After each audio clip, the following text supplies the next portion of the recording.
गज़ल गायक पंकज उधास के निधन से नागपुर के संगीत प्रेमियों में भी शोक का माहौल है। पंकज उधास के साथ एक लंबा अरसा बीता चुके शहर के संगीत प्रेमी किशन शर्मा ने यूसीएन न्यूज़ के साथ बातचीत में उनके साथ जुड़ी अपनी यादों को साझा किया। उन्होंने कहा कि वह आखिरी दफ़े साल 2022 में नागपुर आए थे। इस शहर से उनका एक अलग तरह का नाता था। इसके चलते उनके कई शोज नागपुर में हुआ करते थे। नमस्कार, मैं हूं पंकज उधास और मैं आ रहा हूं आपके शहर नागपुर में।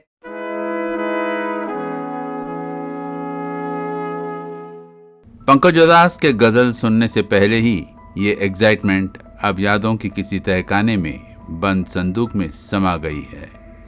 लेजेंडरी गज़ल गायक पंकज उधास अब इस दुनिया में नहीं रहे। हालांकि उनकी आवाज़ के तराने हमेशा ही इस दुनिया में अमर रहेगी।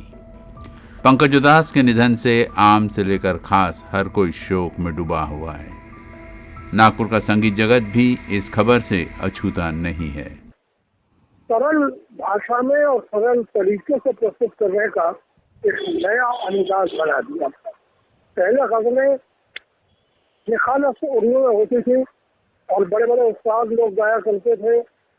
जगजीत जी ने भी वही लाइन अपनाई थी, लेकिन पंकज जी ने उसे एकदम सरल भाषा और सरल अंदाज में प्रस्तुत करके आम लोगों के लिए गजल ऐसी बना दी कि हर प्रोग्राम में लोग सुनने के लिए जाने लगे।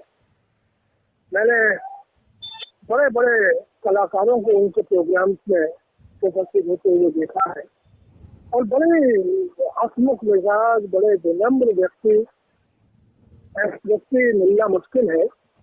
मैं उनको सागर प्रणाम करता हूँ और अपनी श्रद्धांजलि अर्पित करता हूँ। किशन शर्मा नागपुर शहर की जानी मानी हस्ती है। ये आकाशवाणी के अनाउंसर भी रहे हैं। उधास जी के साथ उनका एक तरह का पारिवारिक नाता रहा है, जिसके चलते उन्होंने एक लंबा अरसा पंकज उधास के साथ बिताया। जब उन्होंने यह खबर सुनी तो बेहद भावुक हो गए। फिर हमसे फ़ोन पर बात करने के दौरान अपनी भावना को थाम कर बताते हैं कि पंकज उधास से उनका लगाव ऐसा था जिसे शब्दों में बयान नहीं किया जा सकता।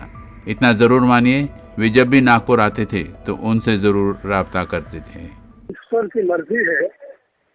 पंकज जी को मैं करीब 55 वर्ष से जानता था।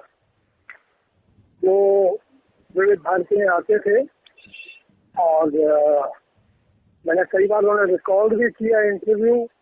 उनके कार्यक्रम मंच पर इतने सारे मैंने कंपेयर किए हैं और हम लोग मिलते ही रहते थे। पारिवारिक संबंध हो गए थे तो मैं कभी भी उनके घर चला जाता था और वो इतने प्यार से मिला करते थे। लेकिन अब आज अचानक ऐसी खबर आई है कि मैं समझ नहीं पा रहा हूँ मैं करूँ क्या। 4 लोग एकदम एक के बाद एक ही हफ्ते में चले गए हैं, तो आप अंदाजा लगा सकते हैं कि मेरी मानसिक और विचार में क्या हालत रही होगी। लेकिन मैं चारों अपने करीबी लोगों को खोकर ऐसा लग रहा है कि अब मैं लाइन में लग गया हूँ खुद भी।